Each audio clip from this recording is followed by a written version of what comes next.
Howdy ho, everybody. Welcome on in. And I don't know why I suddenly went to a southern accent, but I'm going to stick with it, alright? Yeah! Alright, but again, everybody, welcome on in. Today's stream is going to be a little bit more relaxed, especially since last night really did a number on me. Because, yeah, no, I was trying to do the howdy ho from South Park, Mr. Hinky, the Mr. Hinky. Mr. Hinky, the Christmas poof. And again, we do have Melly just kind of chilling in the background here, just buzzing around. You're supposed to do that into the microphone, not my ear.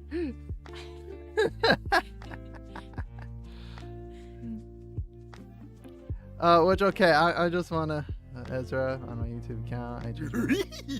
Okay. That one dude. Cameron? Avery? Okay, now, the reason why I bring that up is, back in college, I had a roommate who, again, his actual, his YouTube stuff and everything it was that one dude. So that was just like, is it you, buddy? Anyway. So no, yesterday's stream, okay, now full disclosure, after the stream, I continued to do rank, and I was actually able to climb back up to to bronze 1, okay? Because I needed, so I went to quick play, and I just like, okay, let me kind of go back to my roots. And essentially it's one of those things, like, I got it because I kept on like building up this wall of like, oh, these tanks are impenetrable, these tanks are impossible to kill. Welcome on in, Danny. So finally I was able to, like, okay, got some wins, and I was like, okay, I'm gonna try Venom, I'm gonna try this, gonna try that, I'm gonna try that, and again started getting wins, and so I was able to recover back up to bronze 1. So progress, okay, that's the main thing, is progress. But yeah, reason why it's more chill today is just because that did a number on me emotionally yesterday. And today we're still going to play Marvel Rivals, but we're avoiding ranked today, okay? We're not going to worry about ranked. Today, if anything, we are just going to do dailies, and hypothetically, because again, today my friends are like, yeah, we'll consider doing doing Marvel Rivals with you. And I was like, oh, really? I got really too excited for my own good. Yes, well, rank can do some.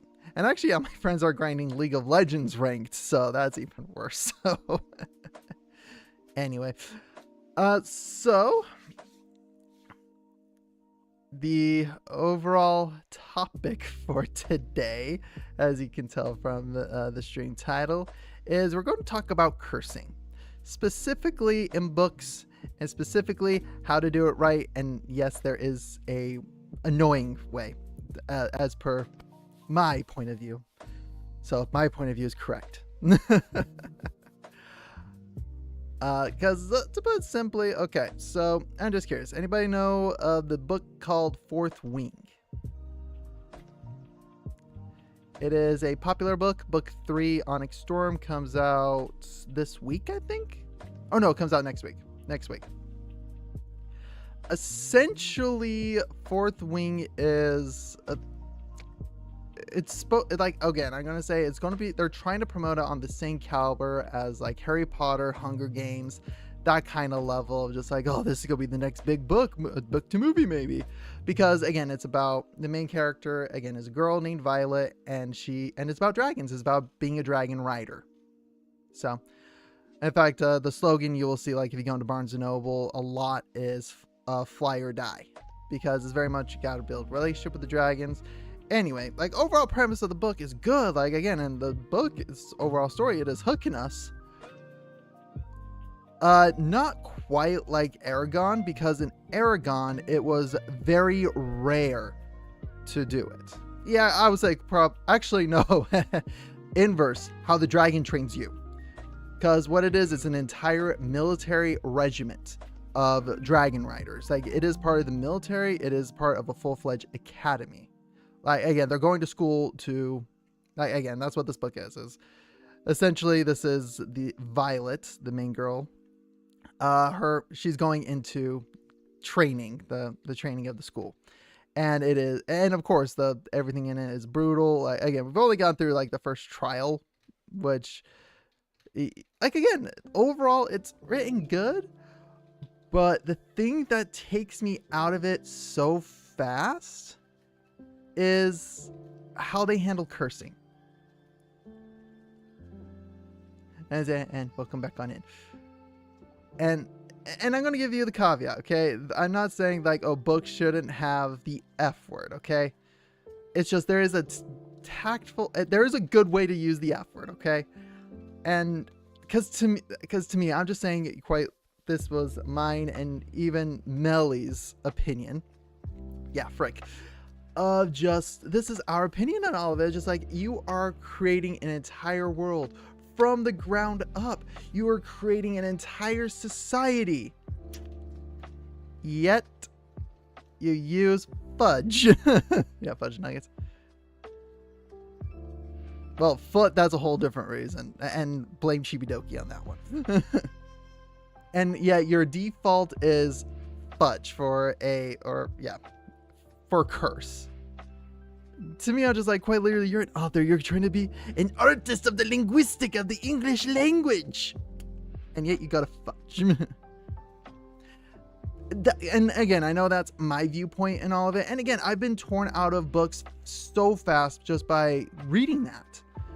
From the Poppy War to, again, now Fourth Wing. It's just, yeah. Yeah, Melly, did you have tea with sugar today? So, but no, it draws me out, like, it takes me out of the world so fast. And so to caveat it is just like, so how can cursing be done well? So first one is, I'm going to bring up the example from, again, I'm going to look to Sanderson, okay? Because again, I've been reading Stormlight Archives, that's what I've been at. And again, it's, yeah, you can blame me. I'm the one that got her some donuts. Anyway. It's just, again, it's like storm it. Like, those are the curses of the world. Like, it's storm it, storm you. And actually, they even trickle in some of our usual curse words into it. But from someone who is from another planet. It helps create that distinction. It shows that there is a versatility to the world. And still in Sanderson, going to Mistborn, rust and ruin, like an entire world where metallurgy is the magic. That makes sense. Yeah, exactly. It's just like, because now I'm gonna go to the good examples here where they do drop the F-bomb and it fits. Game of Thrones. Game of Thrones world is built that like dark and gritty way, to where when they do drop the F word, it makes sense. And the way they use it is the actual definition of the F word. Most of the time you're hearing it from Tyrion Lannister talking about how he effed a woman for hire.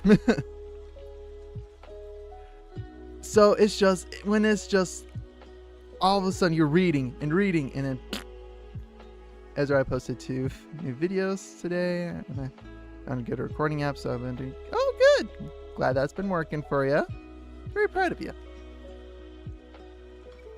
But yeah, no, it's just when it's just like, exactly when they're just going through just like this and like, oh fudge. I mean, it makes sense, and this is only something personal. Made up curses sound weird or funny to me. That's the thing.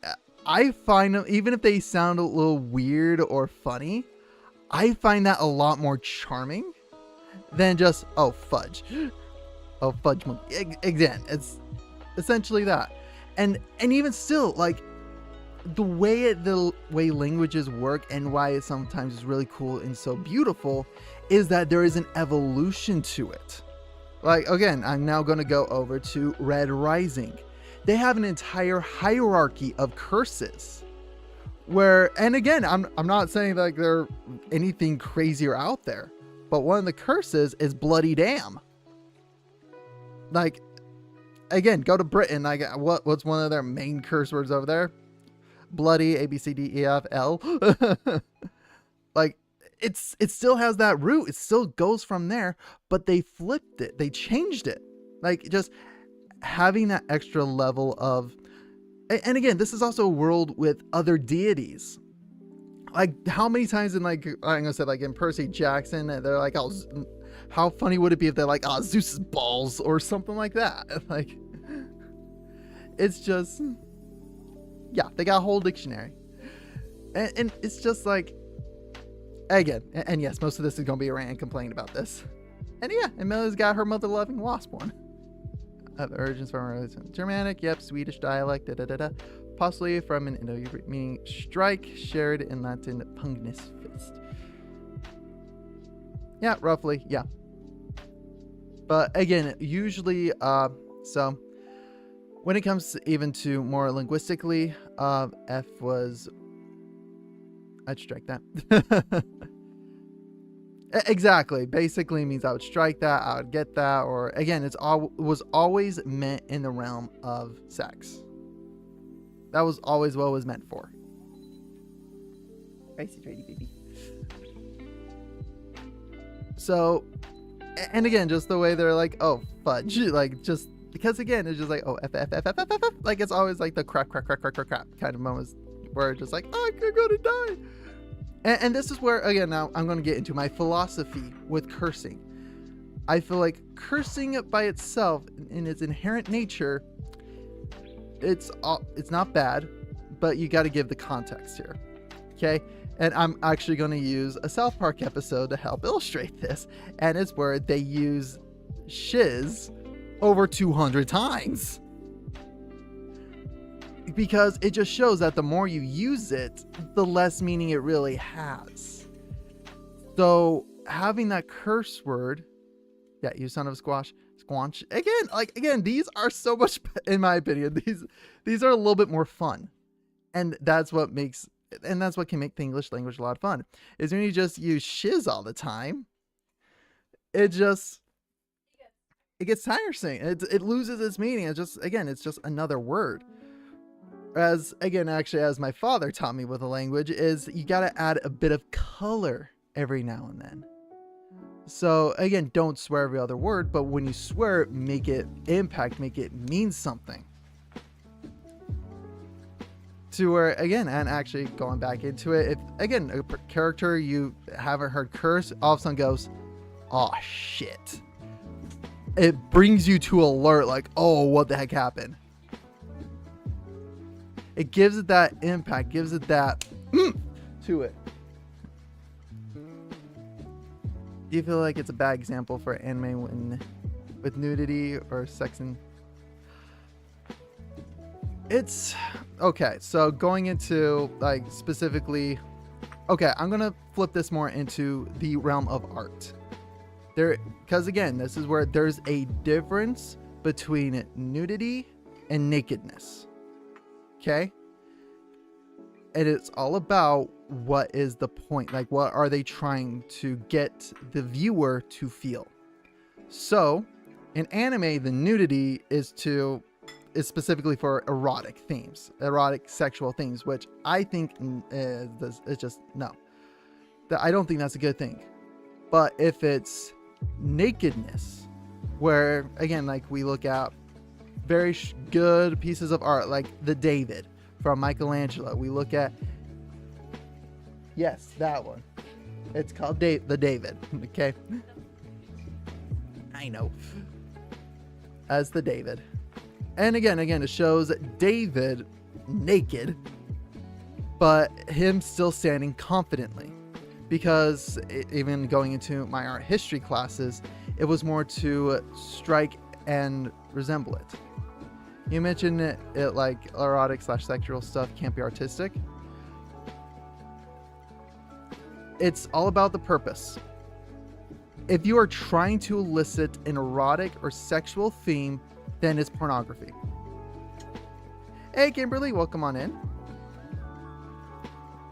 So that's more what I'm saying, is that there's a difference between pornography and art and being artistic.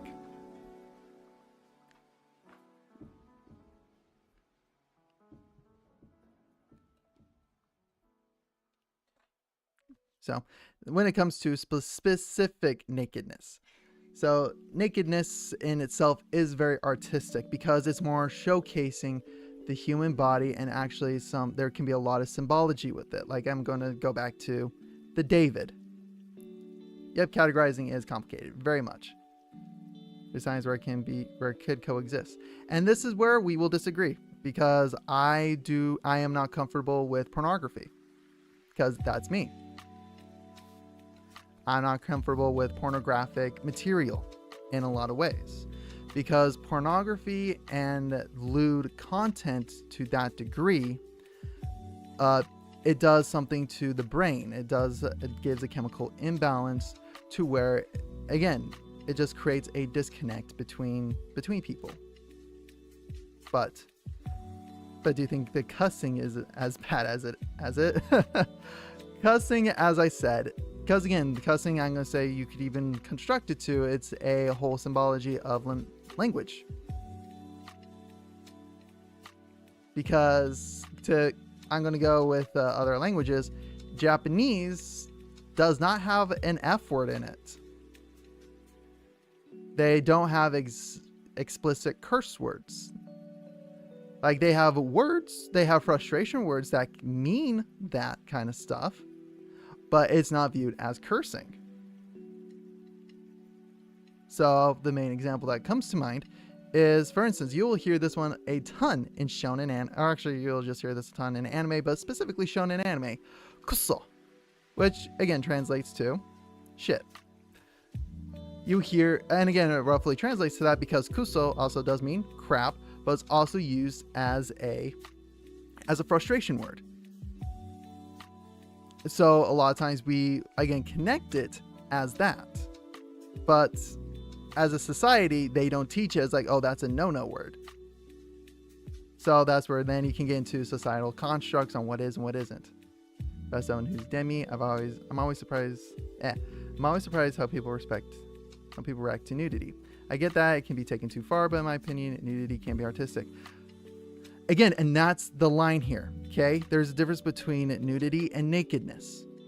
Nakedness by itself does not always equate to porn, and that's why I brought up the difference between nudity and nakedness. Nudity is usually, I use more that term, meaning that the art is generally meant to be more pornographic in the way, whereas nakedness is not. Nakedness is more showing the human form and the human body. So that's more what I'm trying to get at. And again, that's why I referenced David. Michelangelo's The David. That is purely art symbology, reflects into the whole story of David and Goliath, how David went into that fight without any armor on and just a sling against against Goliath, who fully armored, big dude, and he took him out with a stone. So that's the symbology more I'm talking about. Nudity is more the term I'm using specifically in this case to represent the pornographic side, whereas nakedness is more symbolizing the artistic side in this specific linguistical approach to it. Because then again, you also look at several of, again, I would even say most of Michelangelo's art, even some artwork with nakedness in it, is truly beautiful and truly amazing because that is artistic. It is when it is nudity where it is more shown in a pornographic way. When you're getting to rule, 34, 32? That's where it gets into that side. That's where it's pornographic. And yes, art can be interpreted in many different ways, and that is the beauty of art. Correct. I think it's just, a difference between that. The reason why David Michelangelo has a small dick is because back then people believed having a small dick means someone is smart. Good to know. But for me, I wasn't viewing this, because technically the whole thing is carved out of marble. But to me, I never even viewed it that way. I was more viewing it as just like, this is a man who is standing quite literally before the adversary, quite literally before the challenge in front of him, naked and true, and just, Schlong meant that someone was pregnant.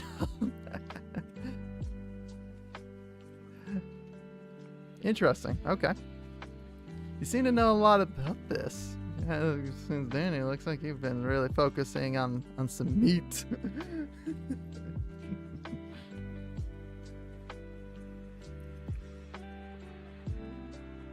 But so back to the cursing. Yep, Danny, the meatologist.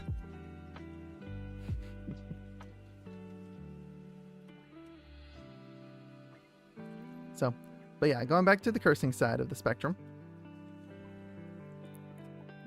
Did they do survey back then? I think it was just a bunch of rich people, not a bunch of rich, a bunch of smart people going, oh, we are small, but we are smart.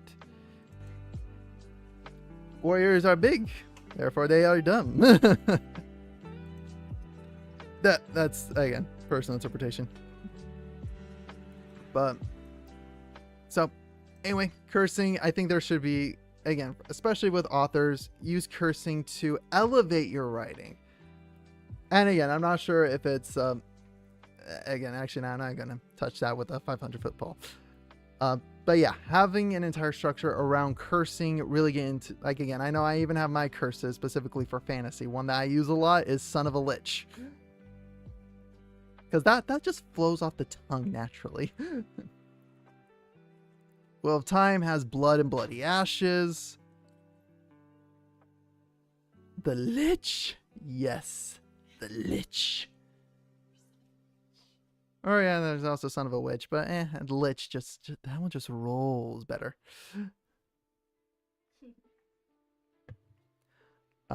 Yeah, besides that, I think I covered that around pretty good. It's just like whenever it's just like I'm reading a dragon's this, dragon, fantasy. Fudge. I was like, okay, I'm out of the book now. Like it pulls me out of that reality that they have been crafting. It pulls me out of the world, to put it simply.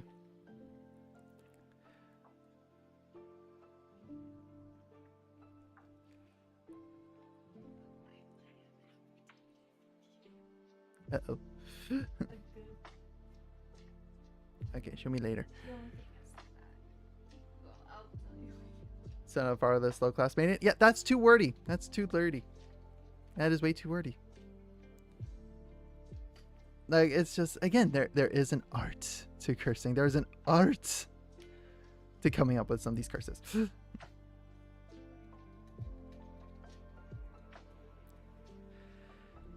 But yeah, I think that effectively ends my rant for the cursing stuff.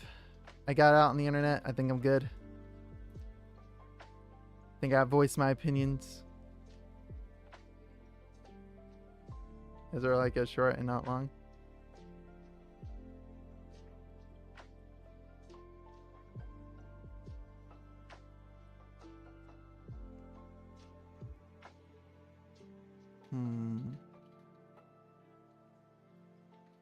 Yes, I was planning on streaming tomorrow as well. So again, actually, yeah, this is a good time to transition over. Yeah, that's not the only low-hanging fruit here. Anyway. So going into the plan for the next couple of weeks here, because let's see here. This Thursday, me and Millie are actually going to fly back to Arizona because we got a couple of weddings we're going to. So we're going to be there for a week. We're going to be there for 9 days, roughly. So with it, we're not really going to be able to do a lot of live streams. If we do, it might just be more just chatting stuff, kind of like this. So, but we're going to do what we can to continue to make YouTube content. So actually, that's going to be kind of a cool, fun update here. So, personally, my own pettiness, I have had a personal goal of just trying to get more subscribers than my previous association, my last place I worked. Because again, and I know their main goal wasn't like pushing that kind of stuff. But I'm like, but that's what I do. Anyway, and with that, we are about 23 subscribers away from that. Because they had, I want to say actually, I can check real quick. Switch. They have 264 subscribers as of right now, and I'm at 239. So, and I've been climbing pretty steadily. So this is where probably within the next couple of weeks, I'm hoping to surpass them. Only difference is they have a ton more watch hours than I do. I know this because I still have access to their YouTube. Yo, welcome on in, Donovan.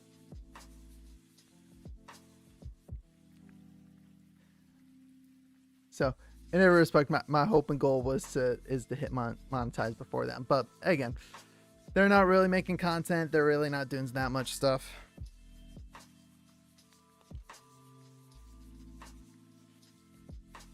But again, that's just me being petty and wanting to succeed on my own. And the cursing topic, I take it as it can be a good way to give more depth to the whole world you're immersing in, but it needs to be done properly, or otherwise most made up curses sounds like squash to me and can throw me off, like tension or stuff. And I would agree 110%. Actually, there's no 10%, 100%. I would agree with you 100%. Vaguely, Donovan. It's been a hot minute. How you doing? But yes. So that's where, again, Red Rising does an amazing job with their curses. Because it isn't... It's not too... Oh my gosh. It's not too far out there. It's still rooted in some of our normal curses. But they've come up with their own. Like in Gold Society, in the upper class. One of the curses or slang terms they use is calling somebody a pixie. And that's because, again, the Gold Society is completely built on... Oh man, it's gonna be fun reading them translated. Oh yeah, that's right, because it's Portuguese? Like it would be in Portuguese or... Because again, I know it's not Spanish. Is it Spanish? It's Spanish or Portuguese?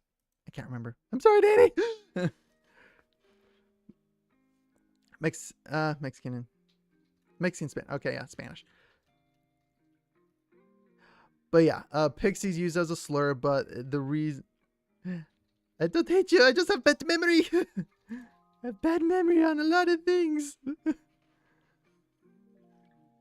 Specifically, I have bad memory in regards to people, okay? You don't know how many times I've forgot people's names. And I'm just like, hey, dude, what's up?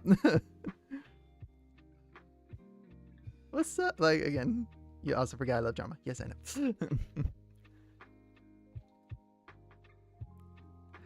know. But yeah.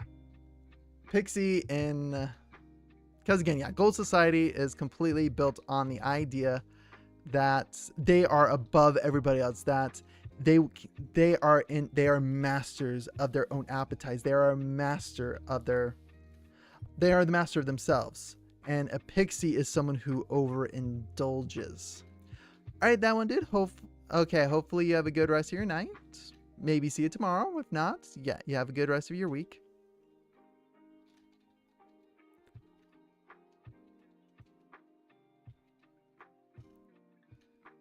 Yep, can I avoid? But yeah, so a pixie is someone who overindulges in their appetites. So to call someone a pixie is basically, again, I would say it's equivalent to calling them, oh my gosh, a trollop. Tomorrow I'll be in a wedding. Okay, cool. Hope you have fun at your wedding. I'm gonna say we have a wedding this weekend that we're gonna be at. Boy.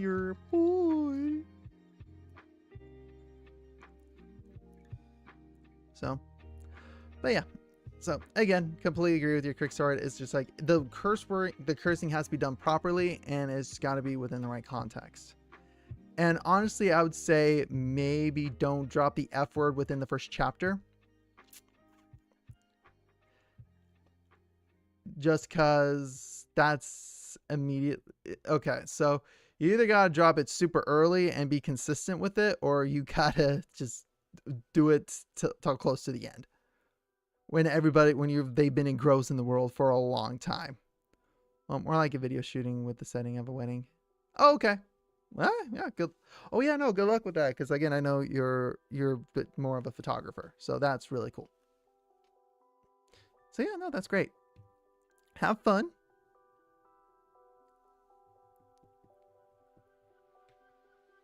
Huh. Don't know why the Scooby thing didn't trigger. Oh, okay. I might have an idea why. So for some reason, yeah, I said make sure to bring 20 Tupperwares for food. Yeah, you can live off that for a month. Oh yeah, okay, so no, I know what it is. Of course. I will re-trigger that in a bit because I don't like to have the trigger head up for super long. And all the bunks. See, it's like those work in, but the sound cue ones, those ones struggle for some reason. And I think it's because there's a specific order on me opening all this stuff. And I think that order got messed up too. Okay, yeah, don't know why Scooby's not working. Maybe it's just, maybe he's got to warm up.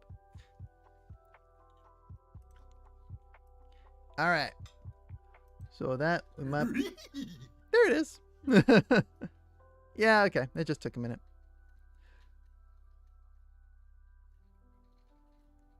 2 streams ago, I spent. Let me see here. Because I know I already did it that day, I want to say. Because, yeah, let's see here. Okay, so yeah, it would have been 3 days ago. Yeah, yesterday I got that. Yesterday. Smooth move. Okay, yep, 3 days ago. Drink, posture check, bonk, trucker. 2 for fun, bonk. Okay, I do see a princess voice. Guess you'll have to do it. Not today. Sorry guys, no, I'm super low energy, and if I could, I'd actually turn that off right now. It's because I'm just not feeling into it. My throat's not feeling the greatest, so. I do owe you one, okay, Danny? I do owe you one. So again, I'm feeling very low energy. Like, so that's just why. Okay, I owe you one. I will do one later. Or Barry, how about this? Next time I will double the time. Okay, so then that way still gives that random time frame. Just when you redeem it, Megan Chad's like redeemed it, double time. How's that?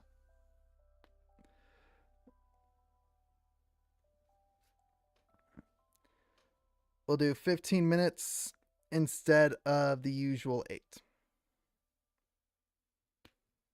Okay. So then that way you can build up to it. And then when it happens again, I will do double time.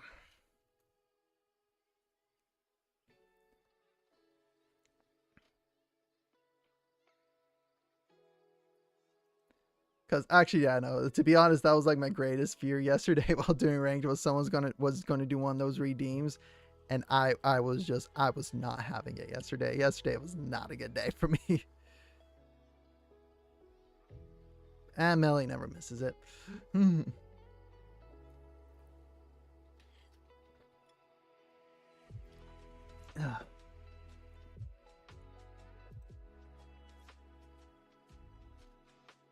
cute.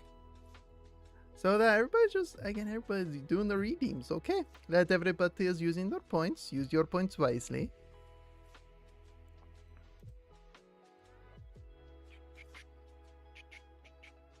Okay.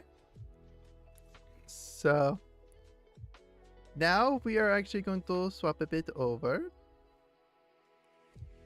to the rivals. As you're taking banning books because okay, so with that I'm gonna say there's reading levels.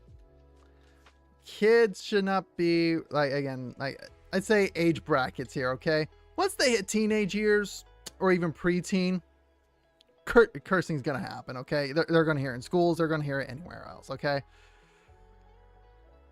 But to ban, again, yeah, 12, 14, yeah, no.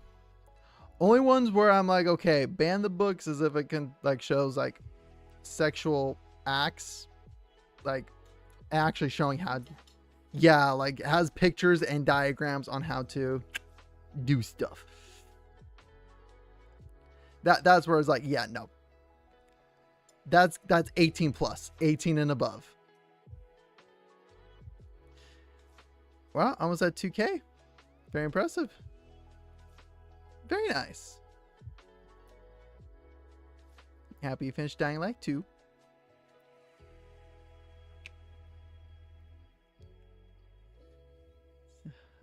Actually, yeah, exit launcher. Yeah, we're not doing Rivals today. I need a break from Rivals.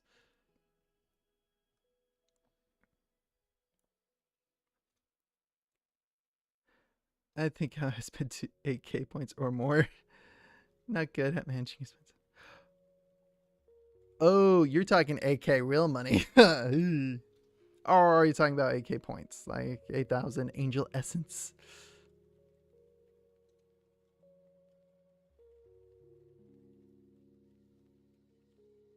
Because it's real money. Okay, we might need to.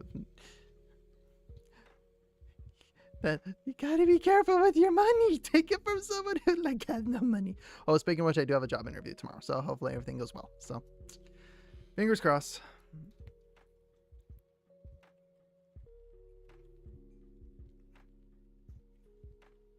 Thank you.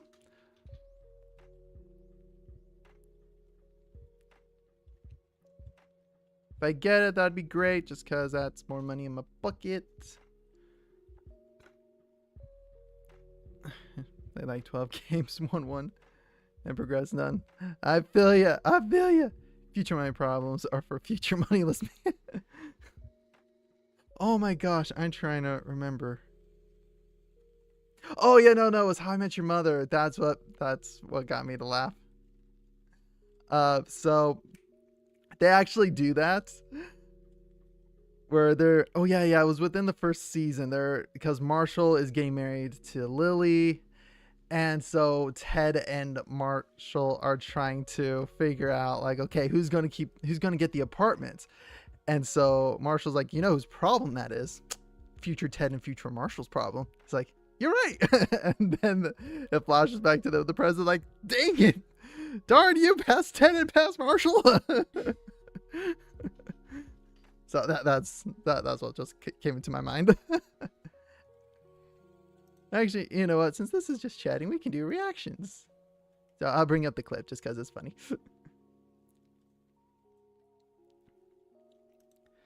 Oh, actually, I can also show you one thing me and Melly are considering to do recording.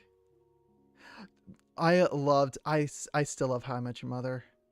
Oh my god, it's my comfort show, okay? It's when life gets hard, I watch How I Met Your Mother. When life is going good, I watch How I Met Your Mother because it makes me laugh. It's so good, and yes, I know how controversial the last season is, because again, I think we can all agree, just like making the entire season into like quote unquote 3 days of the course of, and then the last 2 episodes. I didn't watch the spinoff because again, I've heard mixed reviews on it, and I do not have Hulu, so whereas it's on Netflix.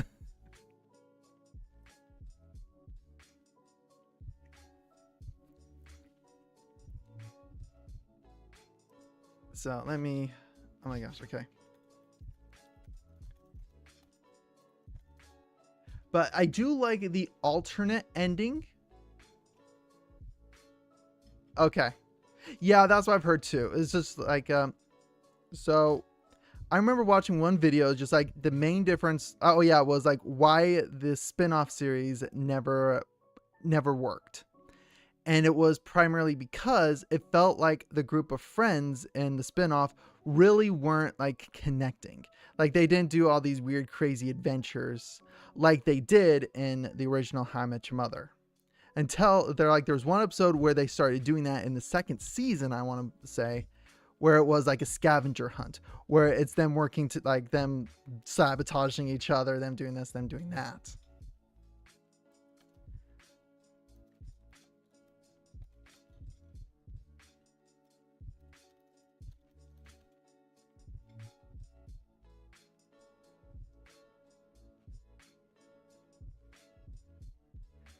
Actually, I can't find it.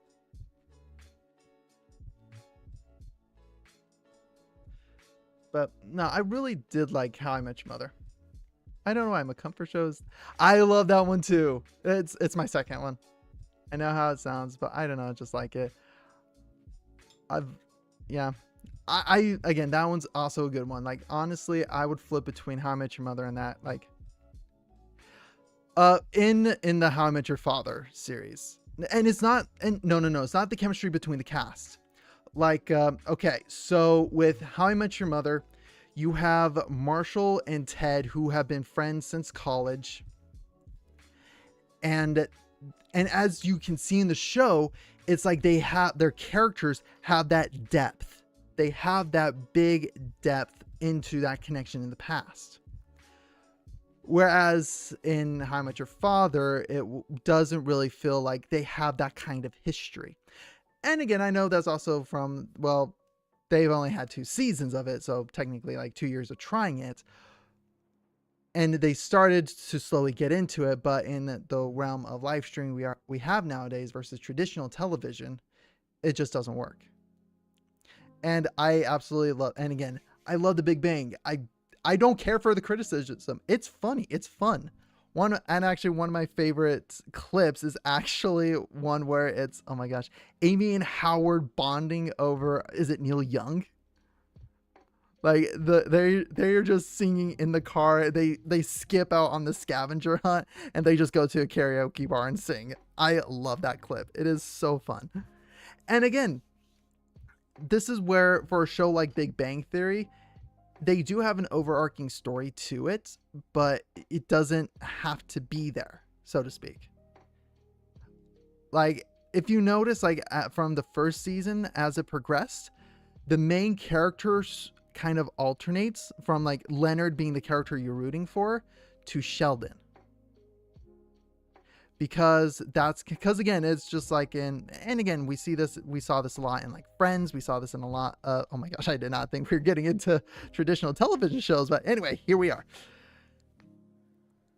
So, but again, it is that character progression. That's all what this is. Even in How I Met Your Mother, the main character you're rooting for in the beginning is Ted, and you still root for him, but the main character that you're rooting for in the main story that you're following kind of shifts over from Ted to Barney. Because Barney is the one, because again, this entire series is about Robin's love life. Yes, it is about the character development. The character development is key in all of this. And this is something that, again, old school television did very well. And I have no idea what's going on with my VTuber on my phone. I think it's like having some connection problems. Because, yeah, I swapped the way I did it in the regards of... originally, I had it plugged in USB to the computer. Now I'm trying to do over, like, the internet or Wi-Fi kind of thing. It's obvious that Ted is... Yes. And again, there's also a lot of subtlety and like pop culture stuff in it too. Like the unreliable narrator Ted. Do you know who was actually the voice of future Ted? I'm just curious who actually knows who the voice of future Ted is. Like when it's doing the narration stuff over it. Because this one I can find the clip for.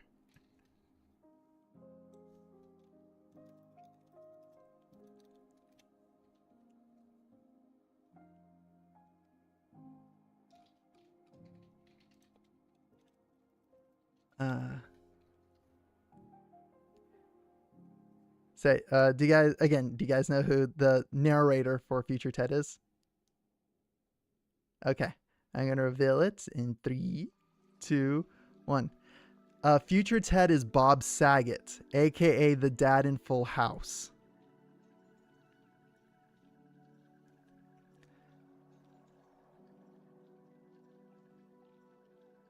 Yeah, like... Yeah, exactly. The dude from Full House. So, and again, this is the clip I'm trying to bring up. Let's see here. Dave Coulier. Because in one of the episodes, it goes, the Robin sparkles beneath the sound. Dang it, I was sick too late. Yeah, just a second. But good, I'm glad you also know that. So here we go. Let me quickly silence this. I'm going to switch over to the YouTube React. Oh, no, not Video Premiere. Here we go. But it's this. With her jelly bracelets, graffiti coat, and totally rad robot, no one symbolized the 1990s in Canada like any bigger than that. Hello, Canada! So, Stomach realize 1 sec. Born. that day is now known in music history as the day that grunge was born. It was tragic. I mean, to this day, you ask any Canadian where they were when Robin Sparkles lost it. Not only can they tell you which Tim Hortons they were in, but what donut they were eating. Me, Wawa, Ontario. Blueberry fritter. Halifax, Nova Scotia, Walnut Crunch. Victoriaville, Quebec, sour cream plain. Again, so specifically this is gonna date me. Full House was a 90s sitcom. That again followed an entire family. It was, oh my gosh, I can't remember their name. But yeah, no, it was a sitcom comedy where, again, it had an entire cast, entire crew. And again, it was very popular in the 90s. So, Sudbury, Ontario. Honey dip. Red Deer, Alberta. Creme de Tim, the best damn. Talk about, sorry, Willie. Who was Robin Sparkles singing about with those angry, obsessive lyrics? It wasn't me. It wasn't me. nope, Wasn't okay, me. was in here. I think I wasn't skipped me. it. It wasn't me. It wasn't me. Why does everyone always think it's me? I wish it was. Because Dave Coulier, again, he's from Canada since all this was based in Canada. One of the jokes that he did in Full House is cut it out. So that was one of his jokes. And so I believe he actually makes that joke in here and it pauses and has Future Ted's like, yeah, I always like that joke. So I'm just trying to find specifically that part. Just because it's funny. Yeah, I think they cut it before then. Oh, yep, here it is. So in season 8's P4, it's to Full House since Coulier and Future Ted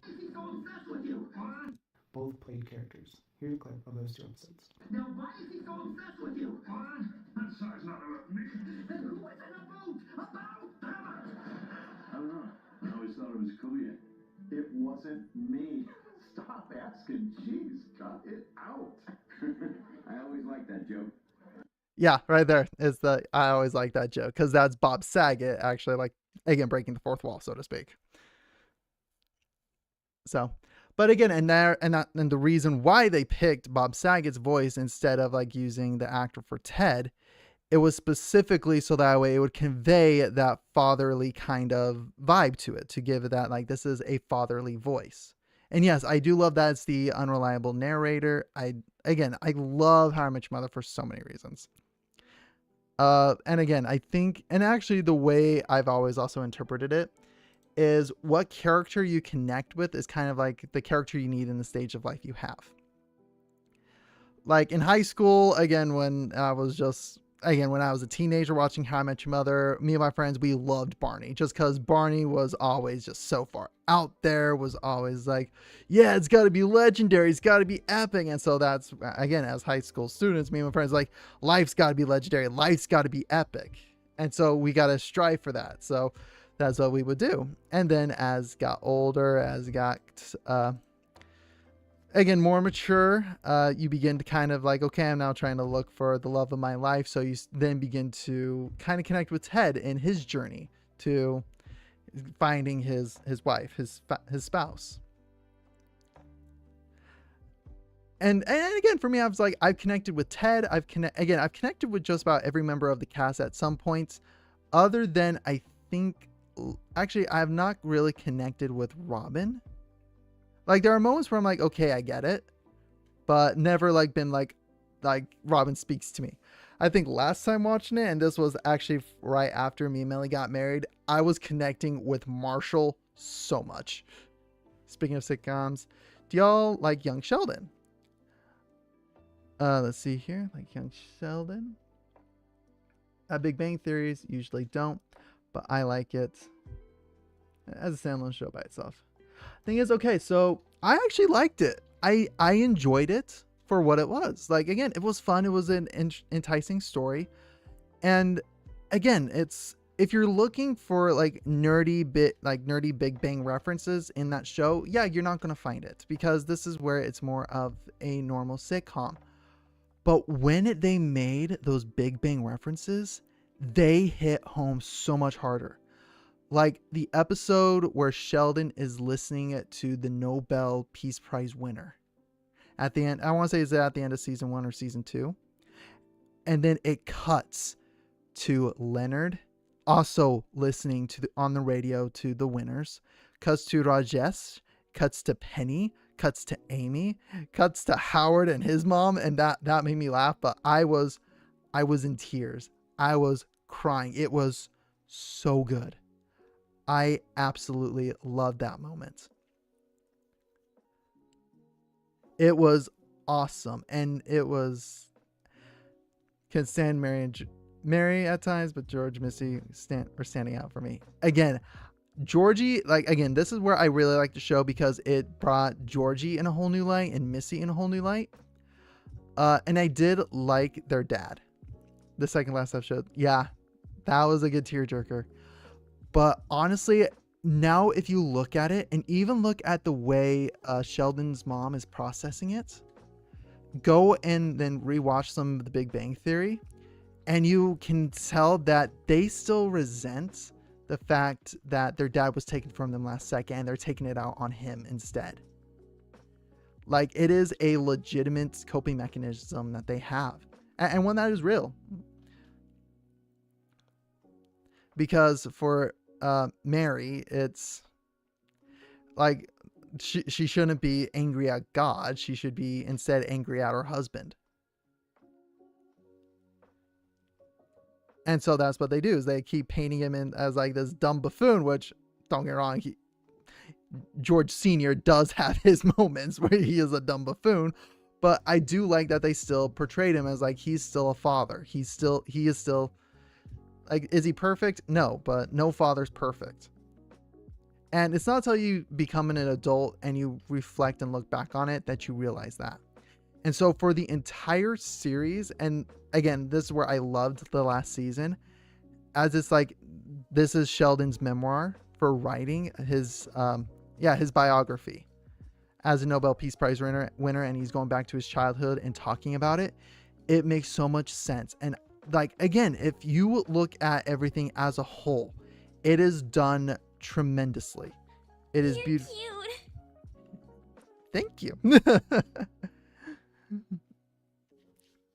But it's just, again, it's so artfully done. Like, you got to remember that this is the level of storytelling I love. And for me, this is where I'm still am. I'm a huge sitcom fan. Like, give me a good sitcom and I'm going to binge it. I'll say, it took me and Melly a few months, but we got through Gilmore Girls. I don't love the spinoff with Georgie and Mandy. I haven't seen it yet. I have seen Community. Community was good. Wasn't like stellar good, but it was still fun. Last season, once Jeff graduated, that's where I think the series should have ended. Just because then after that, it just kind of felt like more like they were trying to do stuff.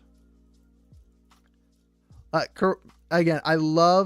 still love Community, but after like the whole last 2 seasons where they brought Jeff back as a teacher, they have a couple good episodes here and there, but if you look at the seasons as a whole, not the greatest. but again, it's the same thing with Scrubs. Happened with Scrubs too. Oh my gosh, the whole, like, they tried to do an entire spin-off series on Scrubs, and it just, yeah. Gonna say my favorite, again, the thing that I love with sitcoms, and again, this is what Community did. This is what Community has done. This is what Brooklyn Nine-Nine did. But when they have a consistent kind of episode in each season, what I'm meaning is in Community, I loved the paintball episodes. The paintball wars, chef's kiss. They were so good. I love the paintball episodes. In Brooklyn Nine-Nine, I love the Halloween heist and whenever Doug Judy came around. yeah, this is turning into not about curses. This is more talking about sitcoms. You know what? Sitcom tier list. Okay. You know what? That actually. Okay, so The Office as a series as a whole has not aged that well. Okay. Like, don't get me wrong, I still love Jim. I still love, I love the core cast of The Office, but some of those episodes, even when I was a kid, were really cringy to me. Just Michael was so cringy so much of the time. But again, you're talking, I was in 7th grade when that was coming out. 7th, 8th grade. Again, I was a middle schooler, okay? And again, I got into it because my brother was really into it. And again, I did think some of the stuff was funny. Like, again, I love the gym pranks. But I think personally, I prefer like Parks and Rec over The Office. And again, I think that's just personal flavor. Just because, again, some of the jokes that they make, like, and again, I think it was also the whole style of the show. It just threw me off. Threw me off quite a bit because it was the whole. I think they were trying. Again, they were doing things without the laugh track. Okay, and again, this is where I'm gonna. Again, I know not everybody likes the laugh track, but it helps do some of that. I really love the type of humor, cringe humor. Again, I can't stomach cringe humor. Like, when it gets to those cringy moments, I hit fast forward so fast. Melly does not like it when I do that, but I'm just like, I just want this to be over. Just because it hurts me. It physically hurts me. Well, then good thing you're into this stream. Good thing you're into me. But, because I is cringy. But no, Parks and Rec, I feel isn't as okay. Parks and Rec, I felt like they did the stuff in The Office. They found what worked and what didn't work in The Office, and then they took that over to Parks and Rec. Because I love Ron. Again, I love a lot of the cast. Leslie gets on my nerves sometimes, but again, honestly, when they brought Ben in, that's when I felt better. The Good Place is all right. Okay, like, so I do like Good Place in several regards. I like Fork. I like how they couldn't curse in heaven, just because I thought that entire thing was funny, and then the entire plot twist. I won't give it away, but I thought the plot twist was fun. But the seasons after it, just like, okay, they did this, then it felt like, oh crap, we got another season. Okay, where do we take the story from here? It felt kind of like that. Whereas Brooklyn Nine-Nine, I felt was a little bit more, yeah, treat yourself, Ben, treat yourself. But yeah, I felt like once, and again, actually, even ratings wise and behind the scenes wise, once they brought in Ben and Wyatt, Rob Lowe's character, is his character Wyatt, I want to say, can't remember. But when they brought those two in, it did a whole thing to the series. It lifted it up to the next level. So when they brought those two in, it changed the series for the better.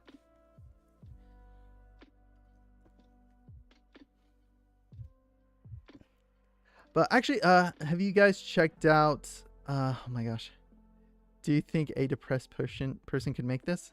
No. Look at Hayao Miyazaki. The dude's depressed, and yeah, he makes wonders. I'm just saying.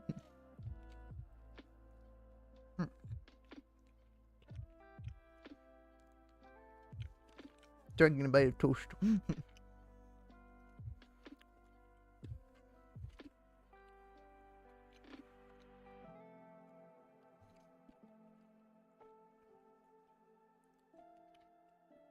But I personally like Parks and Rec over a lot of the other series. I like Brooklyn Nine-Nine. Brooklyn Nine-Nine does a really good job of storytelling, having some fun. Favorite shows overall, like sitcom or any show? So, and again, for this, I'm excluding anime. Okay, this is where for me it's more like favorite sitcoms. For me, number one, I would throw on How I Met Your Mother personally, just because that is always my comfort show. That was the show I would always go to, and even going back and rewatching it and again redoing everything with it, it still hits. It's aged decently well. Number two, I would throw Big Bang in there. Big Bang Theory with a bit of Young Sheldon. I think those would be like my top two, top three-ish. Other shows I've given a shot that really haven't landed super well. I tried Frasier and Cheers.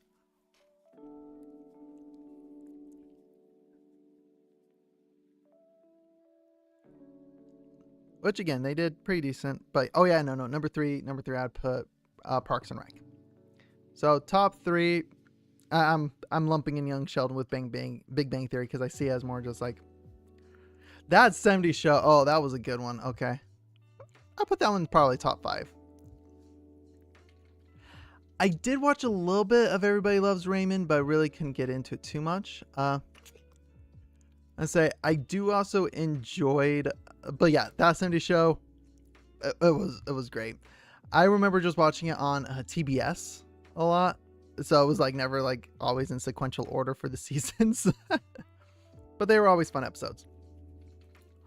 One that I enjoyed for a good long while was Last Man Standing, mostly just because I enjoyed all of the references to Home Improvement. I tried to watch that 90s show, and the streaming release format didn't help. Again, this is where the streaming, the way streaming is, it does something different for stories. Because this is where traditional television had a format that worked for them. And with streaming services now, it doesn't function the same way. And the entire culture around is also different too.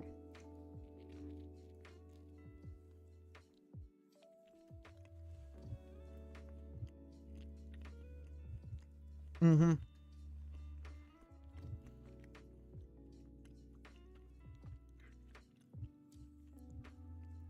Everybody Hates Chris.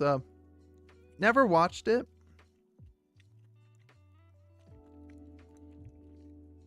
Yeah, no, if The Office was done that way, it would have been canceled so fast.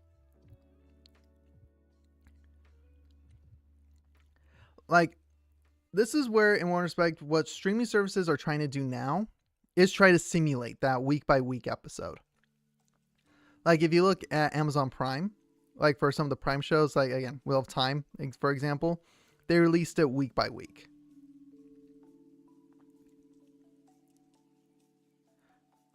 Didn't know they had I didn't know that they had an animation continuation. That's an interesting way to go about it.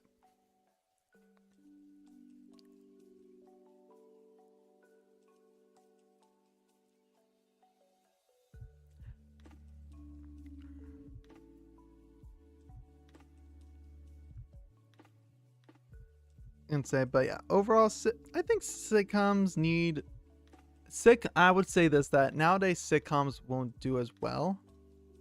Yeah. Oh my gosh. Okay. Wait. I gotta see if I can find this. Because it is hilarious and it's somewhat on topic.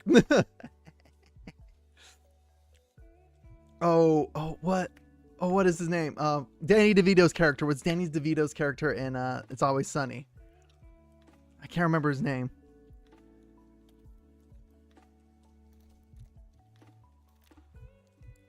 Frank, that's right.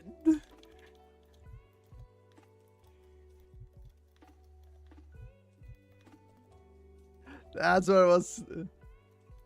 It's Sunny.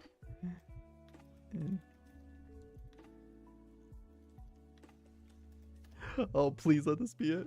Yes, I found it. Yes. This is amazing edits. Like, me and Melly reacted to this and we were dying. Welcome to It's Always Sunny in Baldur's Gate. Are you guys ready?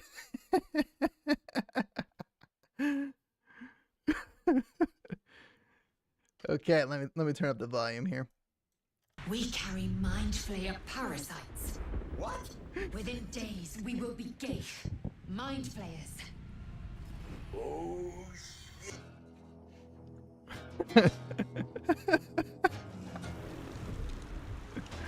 Like the edits are just amazing. Well, I don't know how many years on this earth I got left. I'm gonna get real weird with it. What a sweet little birdie. You want some food? Want some? Ah, you The goddess Mistra. She revealed herself to me and she became my teacher, and later even my lover. You bang my dead wife? Oh yes. Look out! Death is not the end, merely another beginning. That's good. Can you conjure the dead? Can you get my dead whore wife back here so I can lay into her from the other side?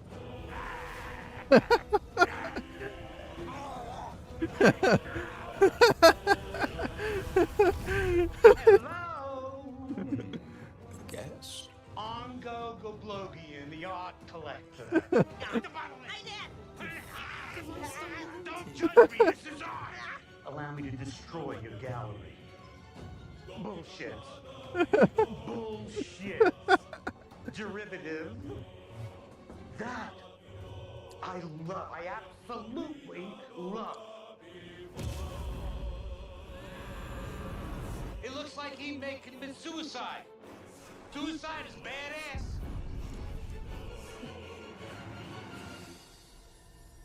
You unleashed something that would consume all magic in existence. I did what I did. You don't like it, you can kiss my ass. It's so good. It is so good.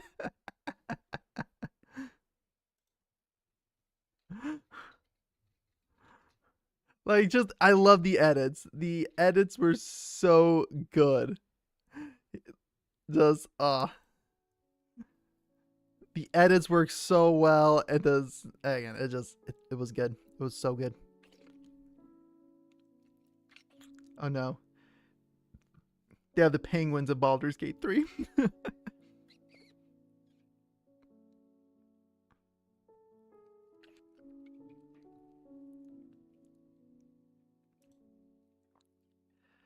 I say, again, I've seen quite a bit. Again, I need to actually sit down and watch the series, but from everything I've seen, is Always Sunny is on my list.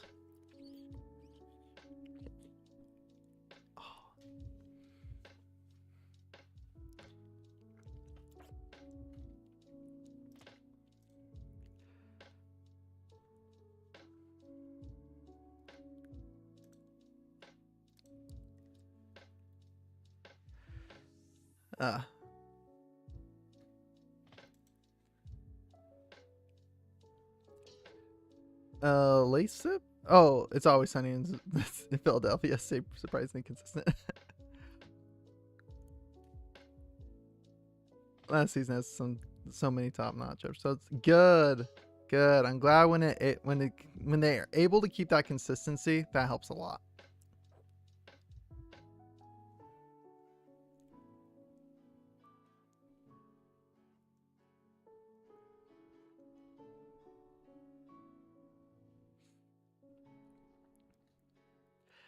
Hello there.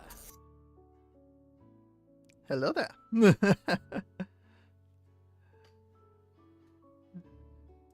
So yeah, good old-fashioned Obi-Wan Kenobi.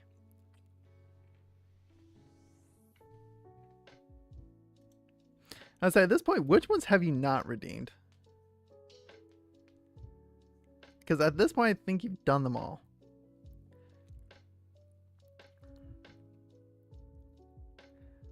Okay, I'm seeing the kiss one.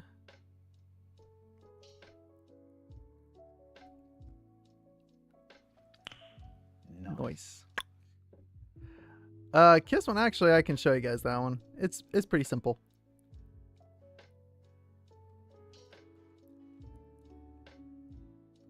Noise? Well, okay, well, here's the kiss one. It's a simple one, just that.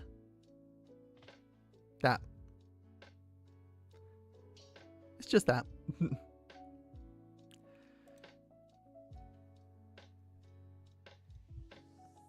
So, but noise. How much is the noise one?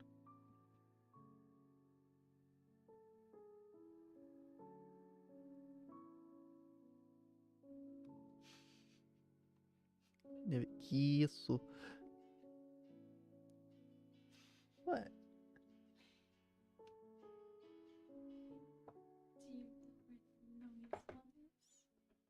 No, apparently not.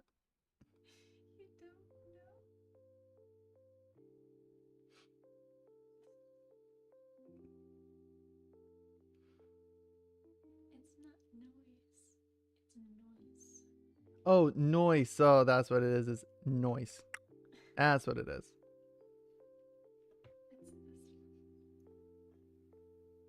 Which one? Oh, smooth moves. Okay. That's what it was. Haven't used. Okay. Have you? Haven't had. No. Yeah. No one's done a suggested poll. And same with that one.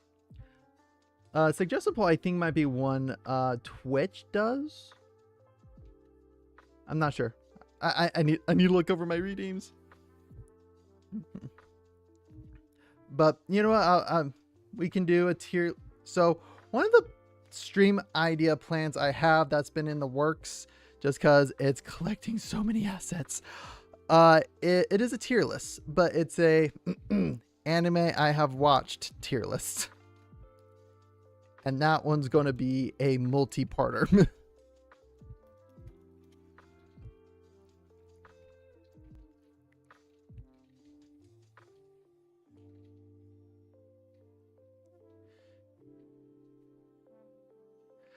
So here, like, gonna grab one thing real quick. So this was, I started this in high school, and I've done my best to stay up to date on it. So like, let me go ahead and bring this back to YouTube React. So on Pinterest, of all places, I made a list of all the anime I have watched since high school. Well, most of them. Others I'm not putting on here for various reasons, but majority are on here. So it's quite literally been me going through and getting the images, getting a proper image of each one of these. So that way I can then put them in the tier list.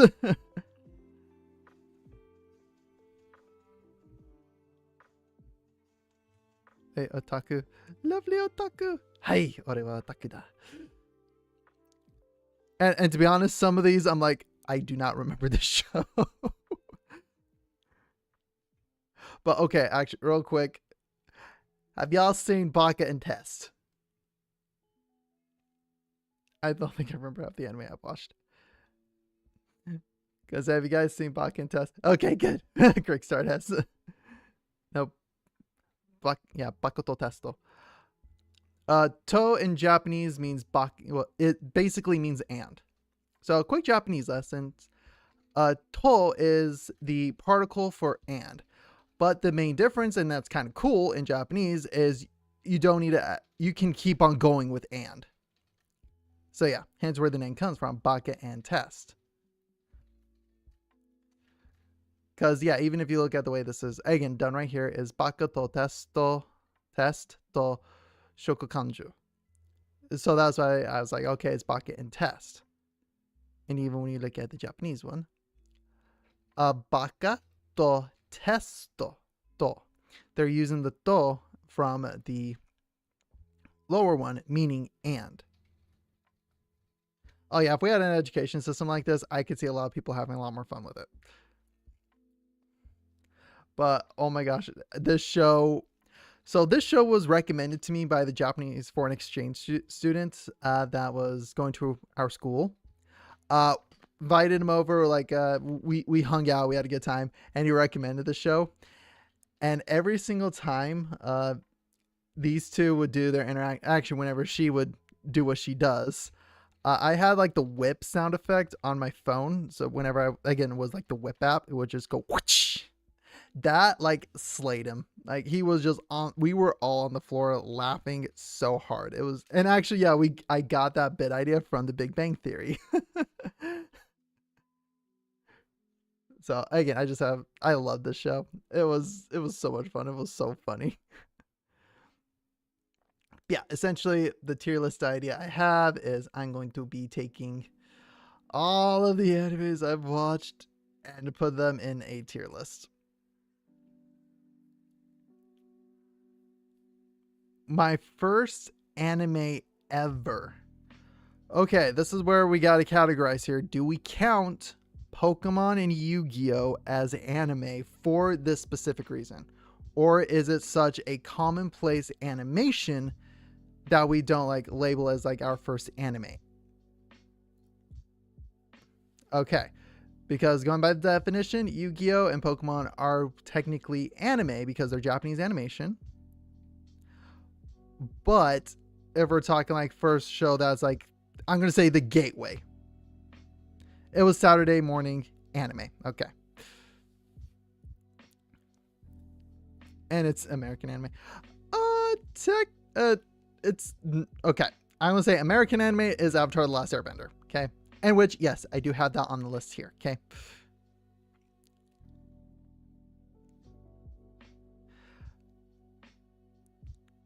Uh, 625 or 645. Okay, don't think I understand that reference, but so again, if we're excluding, I'm gonna say stuff we watched as a child specifically. Like again, that was very much, I'm gonna say, more pop culture into this. Oh, okay, Baka and Tess at Taika Reforms. Okay. So excluding like Pokemon and Yu-Gi-Oh, something that was part of the Saturday morning cartoon lineup on like whether it was WB Kids or what was it? For Kids TV. Excluding like those specific ones, I would say Yu Yu Hakusho was my first one. But that's also excluding Dragon Ball or Dragon Ball Z. I just got an ad. I'm resubbing as soon as I can. Okay. But essentially, again, that's why we're like, okay, are we counting Dragon Ball Z, Pokemon, and Yu-Gi-Oh in that era? Because that was still on like popular TV. Like if we're talking like, okay, it had to be on Adult Swim. If it's specifically like watched it on Adult Swim or Inuyasha. Again, Inuyasha, I would say, was kind of my little taste into going beyond what was already on TV. Because, okay, so as a kid, I would watch Dragon Ball, Pokemon, Yu-Gi-Oh. You guys remember Xiaolin Showdown? Again, we're backtracking this here. I haven't like fully answered it, so to speak. If we're talking like first like anime, one that is not part of like, that was not part of like the mainstream culture, I would say it was Yu Yu Hakusho at the time as a kid. But if we're talking like because again, this has been my relationship with anime. Okay, it was an on again, off again, on again, and forever on relationship. Is as a kid I would watch watch Pokemon, Yu-Gi-Oh, Dragon Ball, again, very kind of like the mainstream shows kind of stuff. And then as I got older, again, whenever it was like calling it Pokemon and Yu-Gi-Oh, like again, all that kind of stuff, trying to slur it, so to speak. That's when I kind of got out of it, just because it's like, at this point, again, it's being more made fun of than anything. So I'm gonna search elsewhere for my entertainment. And then when I got into middle school, again, got out of it for a bit, was just watching like normal TV kind of stuff. Then got back into it with my friends were getting into Naruto. Bleach. I never watched Bleach, but I could watch Naruto. Just because like, oh cool, ninjas. I like ninjas. Then yeah, after that middle school stretch where I watched a little bit of anime. Went like 2-3 years, no anime, no nothing. And then I was like, you know what? I want to catch up on Naruto. And I was like, I really do like this kind of art style. I like this kind of storytelling. I just wish there was more of it. Like, what is it? And that's when I discovered what anime actually was. And so my first show after that where I actually went on like YouTube where you had to actually search for it. First actual series, Kaicho wa Maid-sama.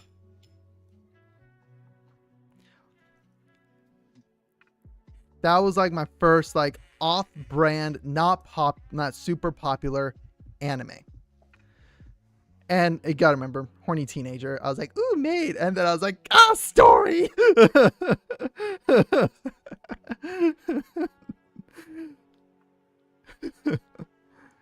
I was hooked in, just like, horny teacher. This is a good story. This is a good rom-com.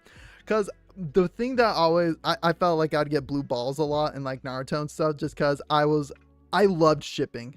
I absolutely loved shipping, and I'd see fan art, I'd see all that stuff, but I felt like I was blue balled 90% of the time. And so I got into this huge rom-com kick. I started getting into Maid-sama, and this is where I started like really branching into anime. Like, okay, I'm discovering this whole new world. And that's part of the reason why I wanted to learn Japanese, was so that way I could watch anime without subtitles.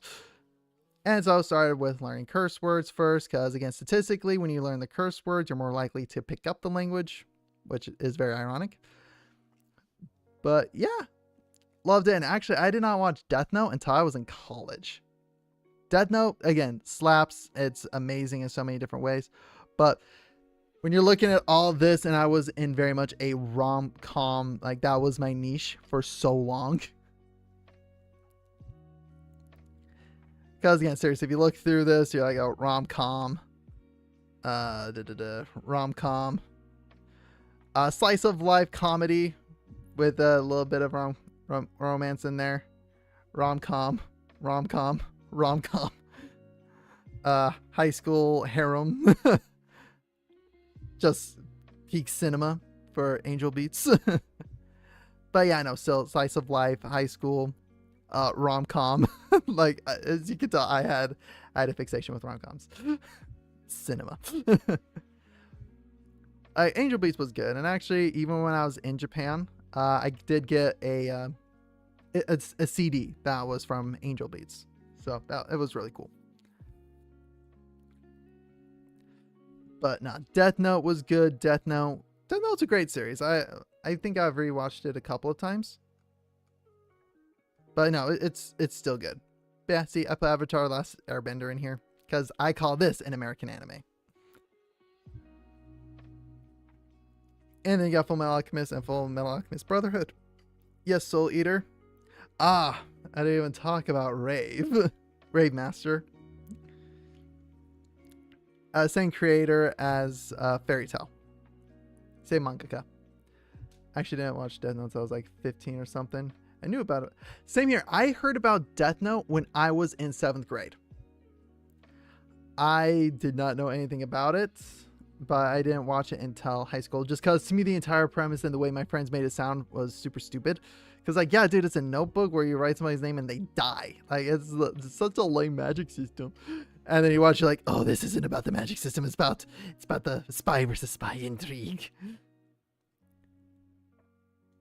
Right. Oh no, bro, I'm so old. I watched Full Metal before Brotherhood. I'm with you on that one, man. I watched the original Full Metal Alchemist and then watched Brotherhood. But Mirai Nikki, oh my gosh. I think that was like my first, like, what the heck did I just watch one?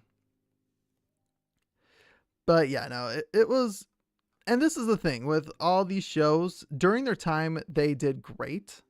But as they gone back there, you're like, okay, no, as you watch more, you get more, again, it's almost like the whole experience thing. The more you're exposed and more experience you have in something, you can then start recognizing some of the flaws in it. But again, like, it was good. Like, all these are good. Don't get me wrong, there are some shows I'm like, I'm just pushing through.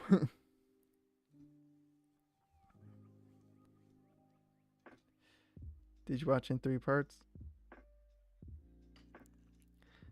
Yeah, then I had a small sports anime kick. Again, I like Baby Steps over Prince of Tennis. Just because it's a bit more realistic. Okay, so the Monogatari series, I had no idea what I was getting when I started it. And I fell asleep. Like, don't get me wrong, it's good. And it's honestly, I feel like it's one of those that, oh my gosh. Feels like sometimes talking to Markiplier. It's just like, it's like paradox upon paradox. And Fairy Tail, okay, so Fairy Tail specifically for me, yeah, okay. So Fairy Tail was something that me and my friends got into. That was something we did. And so for me, I was like, oh, it's a way for me to bond with some of my friends. So that was always the thing with it. And I was trained on the 20 episodes for one fight because of Dragon Ball Z, okay? I think they still hold the record for most amount of anime episodes for a fight. Although, I think One Piece may have beaten them. Yamada-kun? Oh, no. Oh, are you talking about Yamada-kun and the 7 Witches, or a different? Okay. I was thinking something else. Okay. I thought you were referencing this one. I was like, oh, no.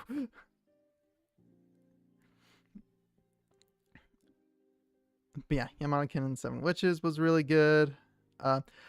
Tonari no Seki-kun, my neighbor Seki-kun, is really good. I like it. It's fun. It's funny. And actually, I'm going to see if I can find a clip. Okay, give me 1 second here. Like, each episode is 5 minutes. Okay. And it's funny. But in, like, the best way. Tonari no. Yep, Seki-kun. Like, yeah, each episode's like 5 minutes. Yep, found it.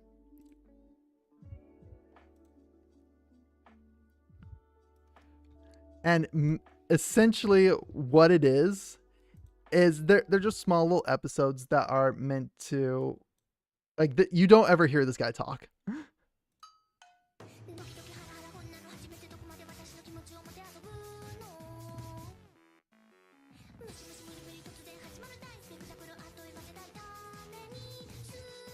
Yeah, actually, this is just the opening.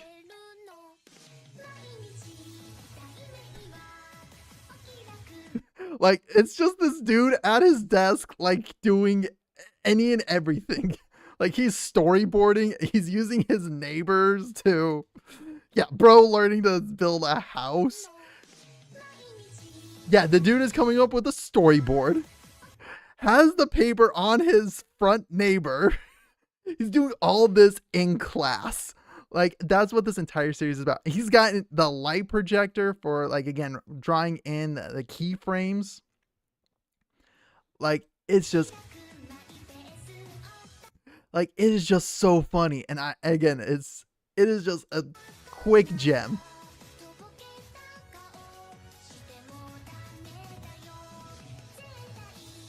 And yeah, brings in the computer. Like, quite literally, this dude is like, I'm going to do an entire profession while I'm in school.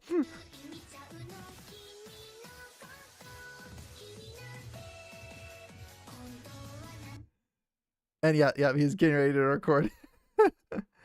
And the thing is, he doesn't say anything. He is super quiet about all this. He's in the back corner doing all this.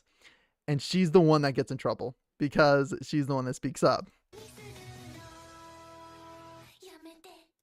And knows how she talks. Teacher now is looking over. And he's hidden. And yeah, he's like, one more time. It is such a fun and unhinged series. Like,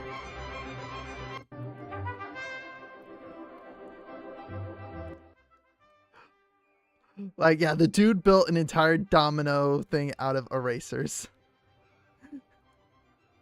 Like, yeah, this is literally one of the episodes. They just, got rid of all the audio. And then, yeah. It is fun. It's a funny show. I highly recommend it. Because of this one. I had seen this. Another memory unlocked. Again, like seriously, that's where I was just like, a lot of people are like, oh, I don't think I might have seen this. I don't know. Name is somewhat familiar. Then as you play it, like, oh my gosh, I remember.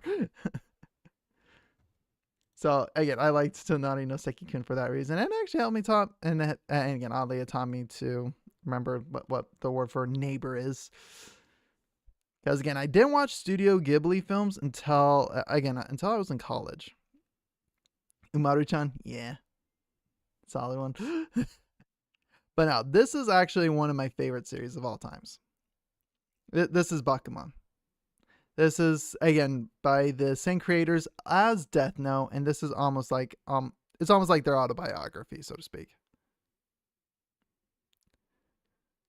Let's go. My BFF whole personality was Umaru-chan. Oh my gosh, which version of Umaru-chan? That's the question. Yeah, Tonari no Seki-kun was fun. Small Goblin. Okay, got it. But no, recently I've been watching the newer version of Ranma, the one that's on Netflix. Yeah, Demon Lord Reborn. Again, there's just a ton of good series. Which one, Ranma or yeah, which series? Sorry, this is where we're like going through series left and right. This is where I need a little bit more specificity because we're just going through so many. Ranma, Umaru-chan. Oh, Ranma. I like Ranma a lot. I enjoy it for several reasons. Essentially, it's, you know what, actually, let me see if I can bring up one of the new intros for it, or at least one of the recaps.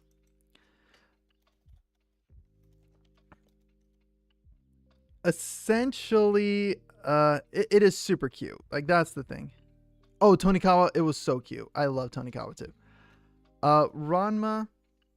Yes, Agretsuko.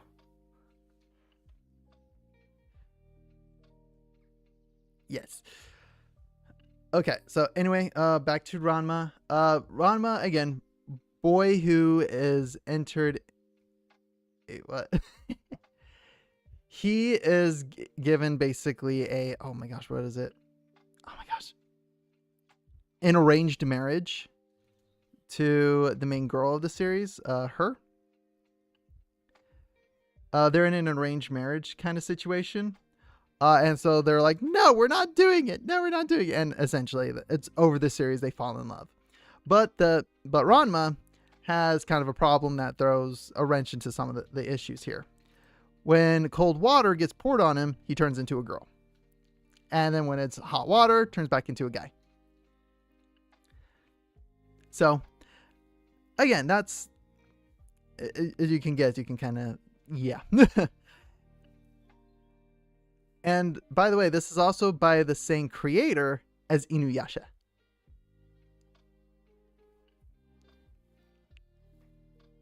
And actually, that's a good clip.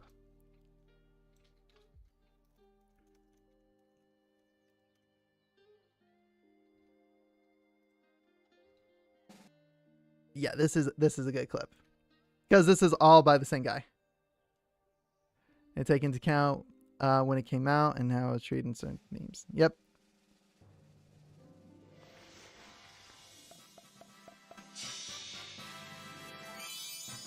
'50th anniversary for Shonen Jump.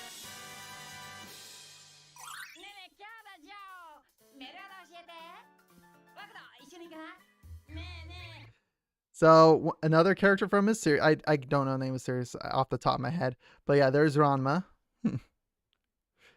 So they're progressive when you take into account yeah, seriously.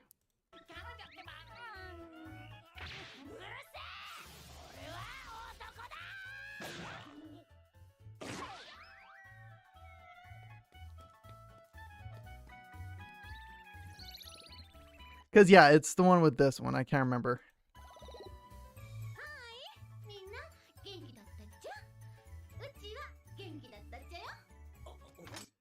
And then there's Inuyasha.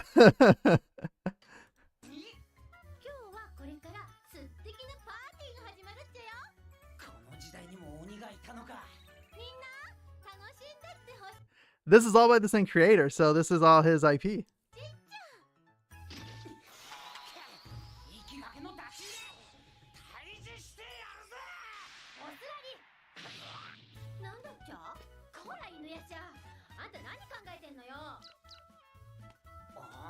And then listen, if you listen closely, it is the same voice actor for Inuyasha as Ranma.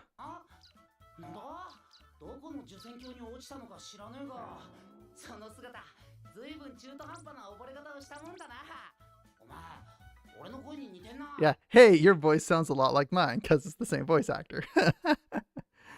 So yeah, no, it's kind of cool when you see that kind of crossover.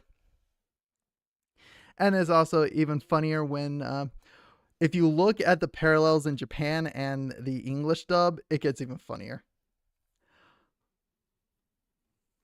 The Tower series, I have not. That's probably going to be on my list. I got a list too. I got a big old list. I think everybody has a list of like animes need to watch. I've seen the first few episodes of this spinoff. I remember, yeah, when it was first coming out, and again, I think I was watching it while I was on my lunch break.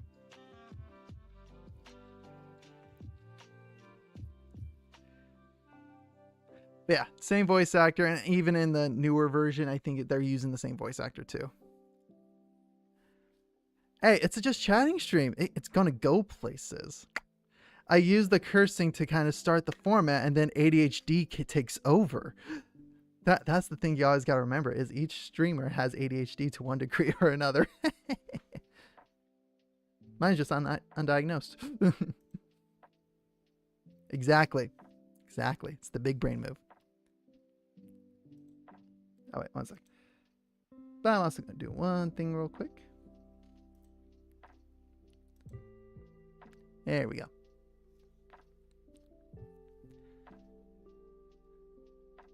But yeah, so again, Ranma's really good. It's a fun show. Mostly it's like, yep, untruck. It's essentially, again, martial arts, but again, with, as always, a crazy, whimsical point to it. Like, it's like they're battling for each other's love, so to speak. So with Ranma, Ezra stream brains a move until butterfly appears, then it is one prayer. Until a butterfly appears. If you're talking about style, like I've already taken her down.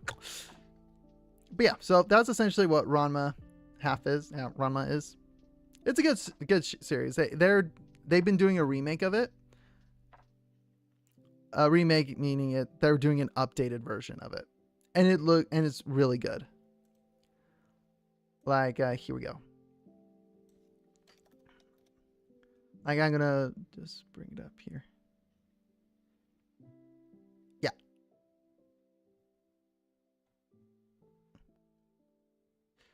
So yeah, this one does the comparison between past and present. Because yeah, this thing originally like came out in the 80s.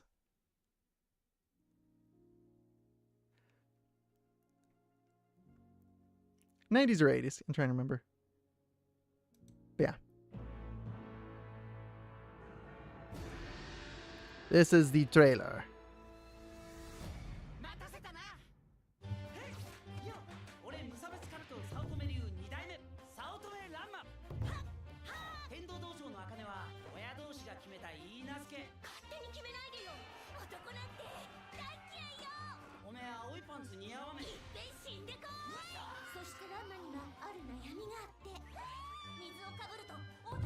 So yeah, I like them both. They both have their charm and style, but I do like kind of the new animation.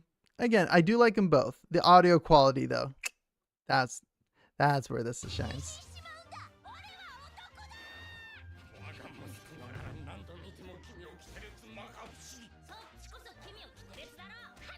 Oh yeah, and his dad fell in and turned him into a panda.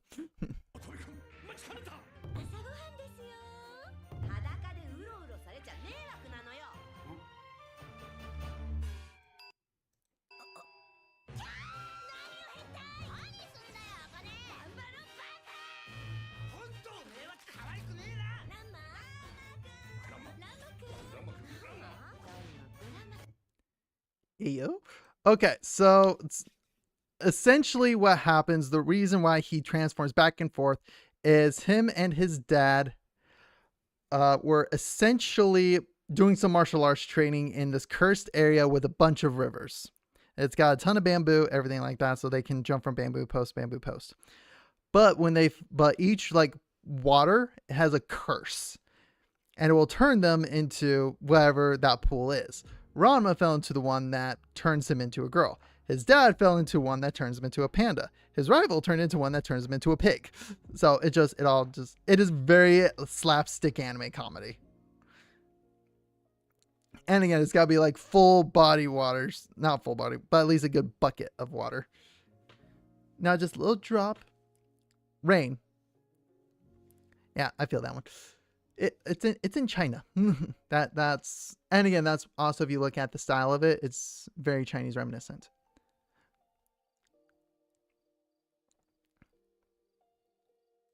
But again, series really good overall.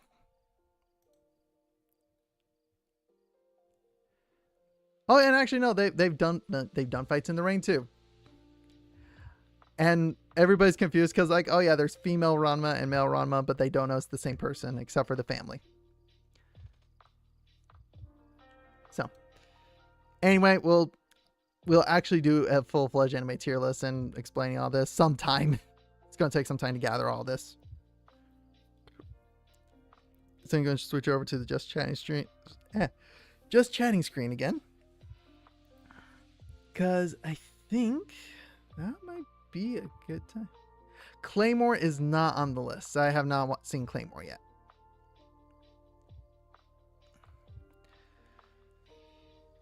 Is 20 says I'm a Barbie girl. In the Barbie world, life in plastic, it's fantastic. You can brush my hair, undress me everywhere. Imagination, life is your creation. Come on, Barbie, let's go party. Hi, Caleb. Welcome on in. Sorry you have a headache. One more. Get one more of them, and then it's gonna be paid. Got paid to do that. There's one more. Just one more. No.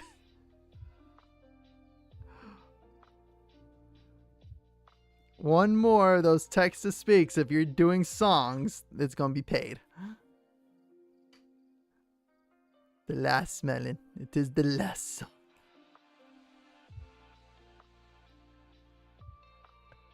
No, I'm in the market of pay to play.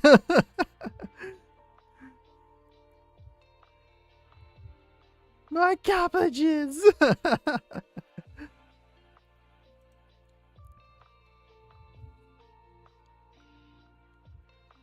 So, okay, actually, I do have one kind of funny story. If you do, that might get you another timeout, Dammy. So tread carefully.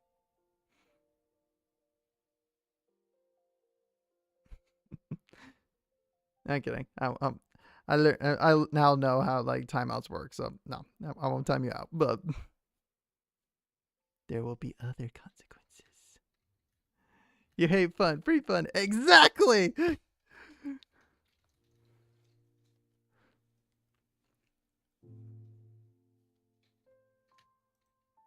I will interrupt this.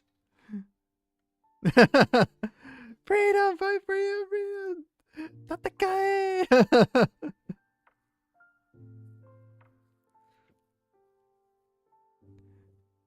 It's more just trying to do freemiums.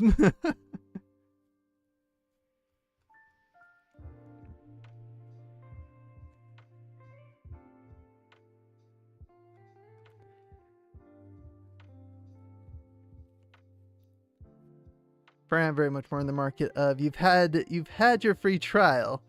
Now it's time to collect.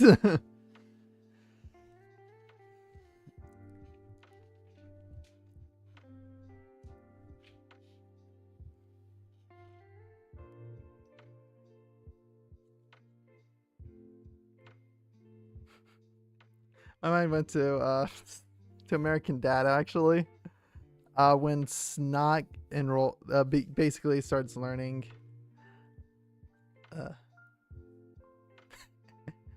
But this is the free trial for everybody. No, my mind went to an American Dad when Snot joins a dojo.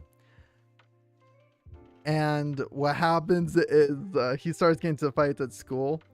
And so he's sent to Principal Lewis' office. He's like, okay. And so Principal Lewis is like, okay, this is it. This is my rule for fighting. You get 3 strikes. So it's like after the 3rd strike, you're out, essentially. And so what happened was at the very end, Steve is doing a fight, and Lewis is like, fight. He's like, okay, well, Steve, this is your 1st strike. And he's just like, wait, it was 3 strikes. You hear that, everybody? Y'all get 2 free fights. Use them wisely. So that's what my mind went to.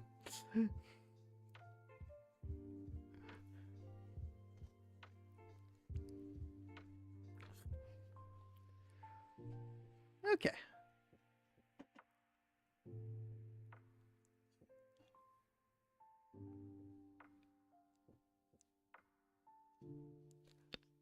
Oh man. And today I've remembered. Today I've remembered that. Join the club. I'm like, oh yeah, this is where it goes. Okay, I've watched so much media.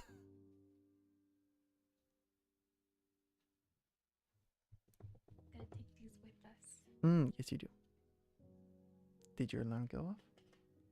Yeah. Okay. Alright.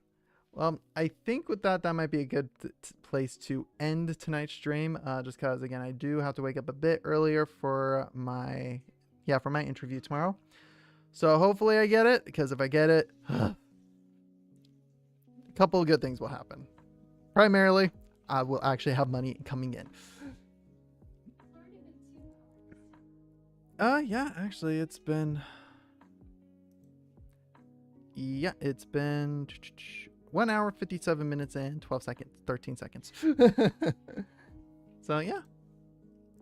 So again, usually just chatting streams are just 2 hours. So good luck with the interview. We wish you the best. Again, if I'm able to get this job, it's a full-time position. And it's consistent Monday through Friday. The place closes at 5. So come home, I can eat, and then I could stream that too. So it creates that kind of openness. And then also, if I can get the second job on top of that, then it'll be good. I don't know if this is the best place to try and tell you, but oh yeah, okay, no. I thought, oh, thank you glad you like my VTuber model. Okay, oh my gosh, I'm getting deja vu. I thought another person also named Caleb did come out came out as well. Like just chatting stream last week. It's Caleb come out week. Came out multiple times, coming out to multiple people. Sorry, assuming they're coming out. Because I remember then it started a tangent of just like, I want the whole like coming out thing to be obsolete, just because I just wanted to just be like, hey, I know this is who I like, this is why I like him. Okay, moving on. I want to just be so normal. But no, I'm so glad. So glad it is, and hopefully every day we get closer to just like, they're just like, being gay is just normal.